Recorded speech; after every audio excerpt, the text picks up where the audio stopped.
بسم اللہ الرحمن الرحیم۔ اس موضوع پر میں کافی وقت سے بات کرنا چاہتی تھی، لیکن میرے سامنے سے کوئی حدیث نہیں گزری تھی اس متعلق۔ تو جب رات کو میں نے مطالعہ کیا تو میرے سامنے سے کئی احادیث گزری اس متعلق، تو اللہ تعالیٰ نے میرے دماغ میں ڈالی کہ مجھے اس موضوع پر بات کرنی چاہیے۔ تو ایک خاتون، ایک عورت حضرت عائشہ صدیقہ رضی اللہ تعالیٰ عنہ کی خدمت میں حاضر ہوئی اور انہوں نے کہا کہ مجھے آپ نبی کریم صلی اللہ علیہ وآلہ وسلم کی قبر مبارک کی زیارت کروائیں۔ تو حضرت عائشہ صدیقہ رضی اللہ تعالیٰ عنہ نے رسول اللہ صلی اللہ علیہ وآلہ وسلم کے روضہ مبارک کی زیارت کروائی، اور وہ عورت زیارت کرتے کرتے رونے لگی، اور اتنا روئی کہ اس کا انتقال ہو گیا۔ اس عشق کی نظیر اور کیا مل سکتی ہے کہ وہ زیارت کی تاب نہ لا کر انتقال کر گئی۔ یہ محبت ہے، محبت کا کیا عالم ہے کہ وہ رسول اللہ صلی اللہ علیہ وآلہ وسلم کی قبر مبارک کی زیارت کرتے کرتے، روضہ مبارک کی زیارت کرتے کرتے روئی، اتنا روئی کہ اس کا دم نکل گیا۔ اللہ اکبر! یہ کیسی محبت ہے، یہ کیسا جنون ہے، یہ کیسا عشق ہے جو ہمارے اندر موجود نہیں ہے۔ مجھے بتاؤ کیسی محبت ہے یہ؟ وہ خاتون کوئی انوکھی تو نہیں تھی، ایسا تو نہیں کہ اس کو اللہ تعالیٰ نے اپنے ہاتھوں سے بنایا اور ہم کو کہا کہ، اور ہمارے لیے فرشتوں کو حکم دے دیا کہ ہمیں فرشتے بنائیں گے۔ نہیں، جس رب نے اس بندی کو بنایا، اسی رب العزت نے ہم کو بنایا۔ جس مٹی سے اس عورت کو بنایا، اس مٹی سے اللہ نے ہم کو بنایا۔ جو دل، جو روح اللہ تعالیٰ نے اس کو عطا کی، وہی اللہ تعالیٰ نے ہم کو بھی عطا کی۔ لیکن محبت میں اتنا فرق کیسے ہے؟ محبت میں اتنا فرق صرف اس لیے ہے کہ ہم حرام کاموں، حرام چیزوں، ناجائز چیزوں میں اور اللہ تعالیٰ کی حکم عدولی میں اتنا پڑ چکے ہیں کہ اللہ تعالیٰ نے ہم سے اپنی اور نبی صلی اللہ علیہ وآلہ وسلم کی محبت چھین لی ہے۔ محبت جیسی نعمت چھین لی ہے۔ جس کے پاس محبت نہیں وہ بیکار انسان ہے میرے نظر میں۔ بات سمجھ آ رہی ہے؟ محبت کا یہ عالم ہے۔ حضرت علی رضی اللہ تعالیٰ عنہ سے کسی نے پوچھا کہ آپ رسول اللہ صلی اللہ علیہ وآلہ وسلم سے کیسی محبت کرتے تھے، کتنی محبت کرتے تھے؟ تو حضرت علی رضی اللہ تعالیٰ عنہ نے فرمایا کہ ہمارے نزدیک نبی کریم صلی اللہ علیہ وآلہ وسلم اپنی جانوں سے زیادہ، اپنی مالوں سے زیادہ محبت کرتے تھے، اپنی اولاد سے زیادہ، اور سخت پیاس میں ٹھنڈے پانی سے بھی زیادہ محبوب تھے۔ بات سمجھ آ رہی؟ یعنی اللہ کے رسول صلی اللہ علیہ وآلہ وسلم کی محبت اتنی پیوست تھی کہ اگر سخت پیاس میں بالکل ٹھنڈا چل پانی مل رہا ہو نا، اور کہیں نبی کریم صلی اللہ علیہ وسلم کی بات آ جائے، نبی کریم صلی اللہ علیہ وسلم سے محبت کرنا ثابت آ جائے کہ ہمیں نبی کریم صلی اللہ علیہ وآلہ وسلم سے محبت اپنی ثابت کرنی ہے، تو اس ٹھنڈے پانی کو ترک کر دینا اور اپنی محبت کو ثابت کرنا پڑے۔ تو کس کو چنیں گے؟ نبی کریم صلی اللہ علیہ وسلم سے محبت کو ثابت کرنا چاہیے۔ یہ محبت کا عالم تھا، یہ محبت کا عالم۔ لیکن اب ہمارے اندر، ہمارے دلوں میں وہ محبت رہی نہیں۔ کیسی رہے گی؟ میں دیکھتی ہوں کتنے لوگوں کو جو مکہ مدینہ جاتے ہیں، لیکن وہاں پر جا کر صرف اور صرف بلاگنگ ہو رہی ہے، ویڈیوز بنائے جا رہے ہیں، ٹک ٹاکس بنائے جا رہی ہیں، الگ الگ اینگل سے، الگ الگ طریقے سے، الگ الگ نعتوں کے، گانوں کے ذریعے اس کو ریپرزینٹ کیا جا رہا ہے۔ کیوں بھائی، کیوں؟ آپ کس مقام پر جا رہے ہو؟ وہ عورت جس نے نبی کی صلی اللہ علیہ وآلہ وسلم کی قبر مبارک کو دیکھا، اس کو دیکھ کر روتے روتے اس کی موت آ گئی، اس کی جان نکل گئی، اور ہماری جان کیوں نہیں نکل رہی؟ ہم روضہ مبارک کو دیکھ رہے ہیں، ٹھیک ہے، روضہ مبارک کو اپنی آنکھوں سے دیکھ رہے ہیں، لیکن وہ دل میں تڑپ کیوں پیدا نہیں ہو رہی؟ ہمارا دل کیوں نہیں پھڑک رہا؟ کیوں آنکھیں نم نہیں ہو رہی؟ کیوں آنکھیں رو رو کے پھول نہیں رہی؟ کیوں ہمارے ہاتھ پاؤں کانپ نہیں رہے؟ کیوں ہماری داڑھی رو رو کر تر نہیں ہو رہی آنسوؤں سے؟ ایسا کیوں ہے؟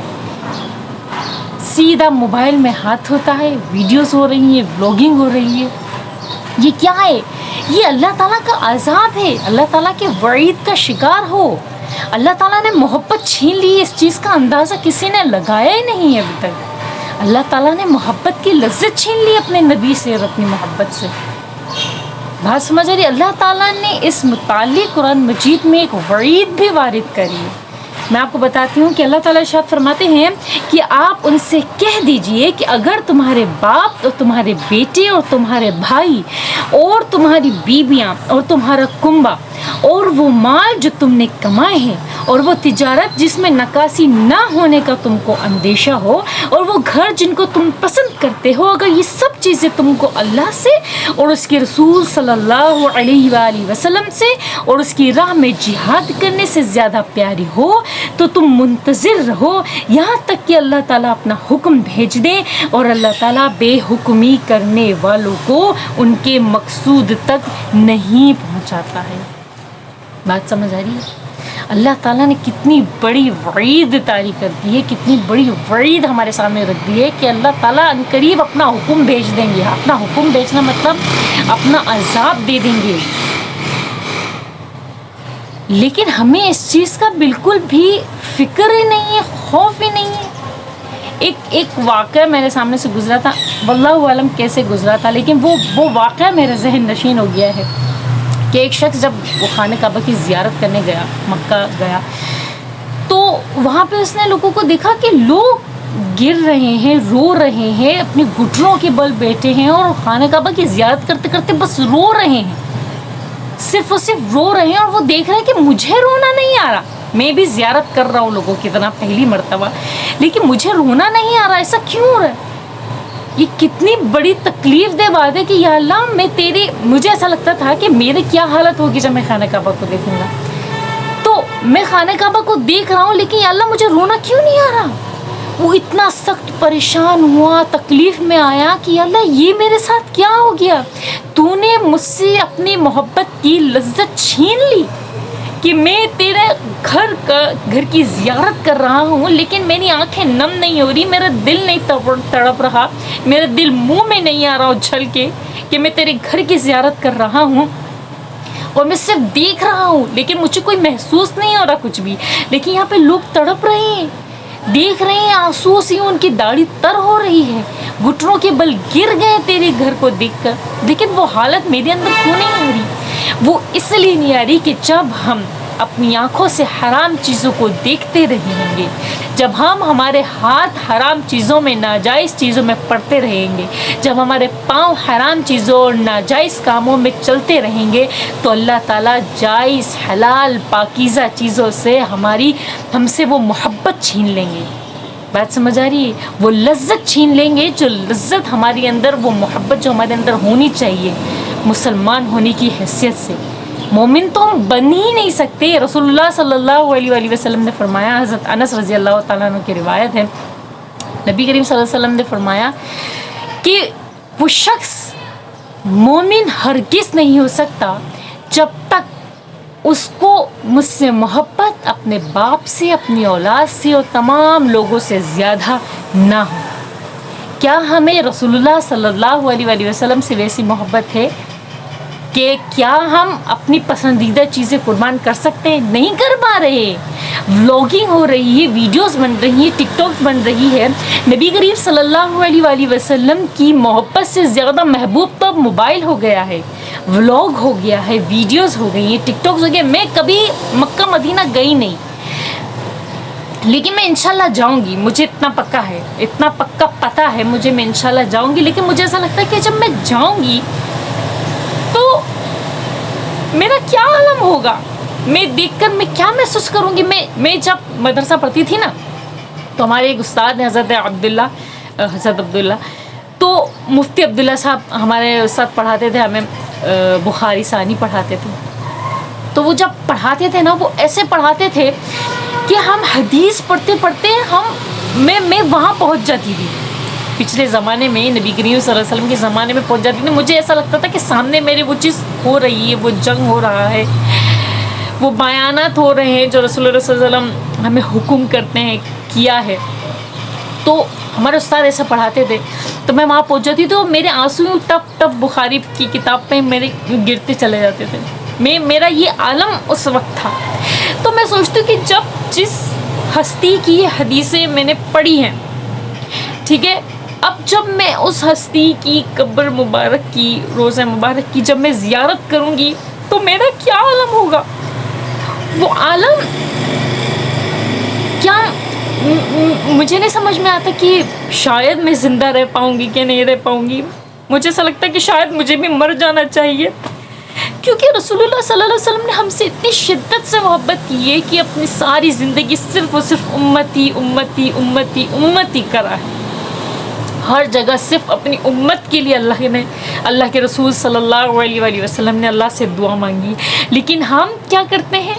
جب ہماری محبت دینے کی باری آتی ہے، ہماری محبت کرنے کی باری آ رہی ہے، تو ہم رسول اللہ صلی اللہ علیہ وآلہ وسلم کی محبت سے زیادہ ہم موبائل، سوشل میڈیا اور یوٹیوب اور ویڈیوز اور ولاگنگ، ٹرینڈنگ، ان سب چیزوں میں پڑے ہوئے ہیں. یہ محبت نہیں ہے. یہ اللہ تعالیٰ کی طرف سے بہت بڑا عذاب ہے کہ اللہ تعالیٰ نے آپ سے وہ محبت کو چھین لیا، اس محبت کی لذت کو چھین لیا جو محبت در حقیقت نبی کریم صلی اللہ علیہ وآلہ وسلم سے ہونی چاہیے تھی. جب ہم مومن ہوں گے نہیں تو ہم جہاد فلسطین کے لیے، اسرائیل کے خلاف، ہم فلسطین کے لیے اسرائیل سے کس طریقے سے ہم جہاد کر سکتے ہیں؟ مجھے بتاؤ. جب ہمارے اندر ایک مومن بندہ ہے ہی نہیں، مومن بندی ہے ہی نہیں، تو بتاؤ ہم کس طریقے سے اپنے کسی مسلمان بھائی کی مدد کر سکتے ہیں؟ ہم اپنی مدد آپ نہیں کر پا رہے ہیں. کیا آپ اپنی مدد کر سک رہے ہو؟ نہیں. اب جب اللہ تعالیٰ آپ کو یہ ہدایت دے دے کہ ہاں مجھ سے غلطیاں ہوئی ہیں، یا میں کتنی دفعہ مکہ گیا ہوں یا مدینہ گیا ہوں، میری وہ حالت نہیں ہوئی، میں صرف ویڈیوز ہی بناتا رہا ہوں اور نئے نئے اینگل سے میں نے ولاگنگ کری ہے مدینہ منورہ کو دیکھ کے، مکے کو دیکھ کر، تو میرے اندر واقعی وہ چیز نہیں ہے. تو میں اب کیا کروں؟ تو اس کا سمپل حل یہ ہے کہ آپ نے 2 رکعت نفل پڑھنی ہے، اور سب سے بہترین وقت جو ہے نا تہجد کا وقت ہے. آپ نے وضو بناؤ، 2 رکعت نفل پڑھو اور سجدے میں جا کے اللہ تعالیٰ سے خوب معافی مانگو. اللہ تعالیٰ سے کہو، کیونکہ اللہ تعالیٰ سے باتیں کیا کرو نا. مجھے تو بڑا اچھا لگتا ہے اللہ تعالیٰ سے باتیں کرو. اللہ تعالیٰ تو کہتا ہے مجھ سے جو مانگو گے میں دوں گا، ہے نا. تو اللہ تعالیٰ سے بات کرو کہ یا اللہ میں اتنی حرام کاموں میں پڑ گیا، یا میں کتنی غلط چیزوں میں پڑ گیا، مجھ سے کہاں کوتاہی ہو گئی، مجھے نہیں سمجھ پڑا. ہاں میں مانتا ہوں کہ میں گنہگار ہوں، میں قبول کرتا ہوں، لیکن تم مجھ سے میرے گناہوں کو دور فرما، مجھے معاف کر دے، میرے گناہوں کو مجھ سے دور کر دے. یا اللہ تو میرے دل کی معاصی کو ہٹا دے، میرے دل پر جو تو نے مہر لگا دی ہے وہ مہر کو ہٹا دے، کہ جب میں تیرے گھر کا دیدار کروں یا میں روز مبارک کا دیدار کروں تو میری آنکھیں نم ہو، میری داڑھی آنسوؤں سے تر ہو، میرے ہاتھ کپ کپا رہے ہوں، میرے پیر لرز رہے ہوں، میرا دل پھڑک کے منہ میں آ رہا ہو، میری حالت اتنی گیر ہو رہی ہو. اللہ تو میرے اندر ایسے کوٹ کوٹ کے محبت ڈال دے اپنی اور اپنے رسول صلی اللہ علیہ وآلہ وسلم کی. کیونکہ جب تک آپ نبی کریم صلی اللہ علیہ وآلہ وسلم سے تمام چیزوں سے زیادہ محبت نہیں کر لیتے، آپ مومن نہیں بن سکتے. بات سمجھ آ رہی ہے؟ مومن بننے کے لیے آپ کو نبی کریم، دیکھو جس روزے مبارک کی آپ زیارت کر رہے ہو، کیا آپ کو معلوم ہے اس روزے مبارک میں قبر اطہر میں جو ہستی ہے وہ کون ہے؟ ان کے بارے میں جانتے ہو؟ نہیں جانتے. اگر جانتے ہوتے تو محبت کا عالم تو کچھ اور ہوتا، موبائل نہیں ہوتا ہاتھ میں. بات سمجھ آ رہی میری؟ اس ہستی کو جانو، پہچانو، محبت کرو. اللہ تعالیٰ سے کہو کہ یا اللہ میں نہیں جانتا، میں نے نہیں دیکھا اپنے آنکھوں سے نبی کریم صلی اللہ علیہ وآلہ وسلم، لیکن میں اس ہستی کے بارے میں چاہے وہ مسلم ہو یا غیر مسلم ہو، کہیں نہ کہیں تو میں نے سنا ہے. تو یا اللہ تو اس ہستی کی میرے دل میں محبت پیدا کر دے، میرے دل سے وہ سیاہی ہٹا دے جس سیاہی کی وجہ سے اس پیاری ہستی کی محبت میرے اندر نہیں ہے، کہ روزے مبارک کو دیکھ کر بھی میں تن کے کھڑا ہوں ہاتھ میں موبائل لے کے اور میں اپنی محبت کا اظہار نہیں کر پا رہا. بات سمجھ آ رہی ہے میری؟ امید کرتی ہوں آپ کو میری بات اچھے سے سمجھ میں آئی ہوگی. جزاکم اللہ خیرا، احسن الجزاء.